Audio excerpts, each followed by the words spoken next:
Grab a pick and a shovel, bring your cap and line. Don't forget the music. In the late 19th century, the leaders of Wise County argued that Wise County could become the industrial center of the southeast United States in the future. If only we had railroads to extract our coal, if only we had railroads to extract our timber and to move the natural resources out of Wise County to markets elsewhere in the United States, that this would create jobs and wealth in Wise County on a sustainable basis.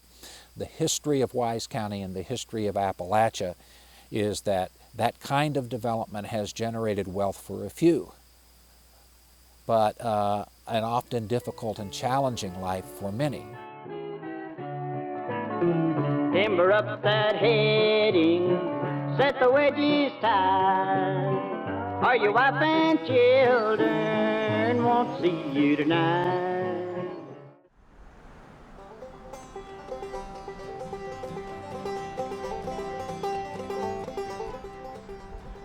So I actually think if we try to figure out in terms of the economy how to bring some of the people on the bottom up to where they truly feel like they're a part of society and have some degree of ownership in something.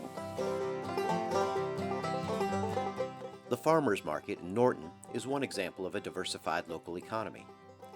Market organizer Carmen Cantrell says, "Many of my farmers have moved from coal mining jobs to growing and selling vegetables." In addition to supporting local food economies, the Farmers Market is also a venue for showcasing local talent. It's my feeling that when we arrive at the right point, that it's going to be common, ordinary citizens who work hard enough and long enough to find the solutions that will work.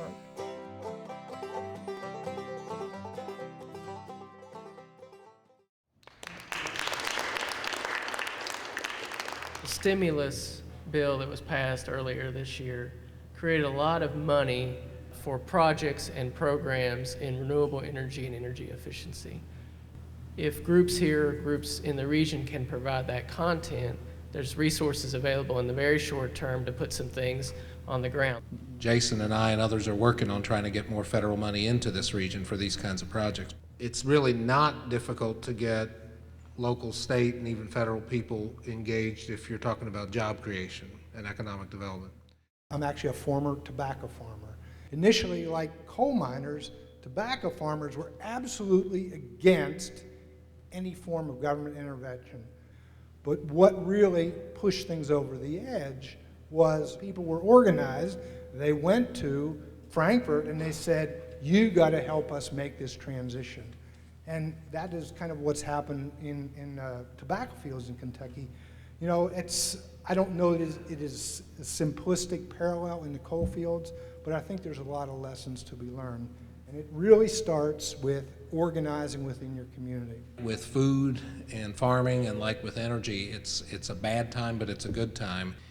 And we should be getting some of that stimulus money, but by the same token, there's a lot of money in our communities. In the midst of a lot of poverty, there's a lot of money. And a lot of it is mobilizing people around and their resources around these better alternatives. And when people see farmers making a better living off of organic produce or free-ranging cattle than they did off of tobacco, people want to invest in that. And so I think the other thing we need to look at over the course of this series is how to mobilize capital and money resources from amongst ourselves.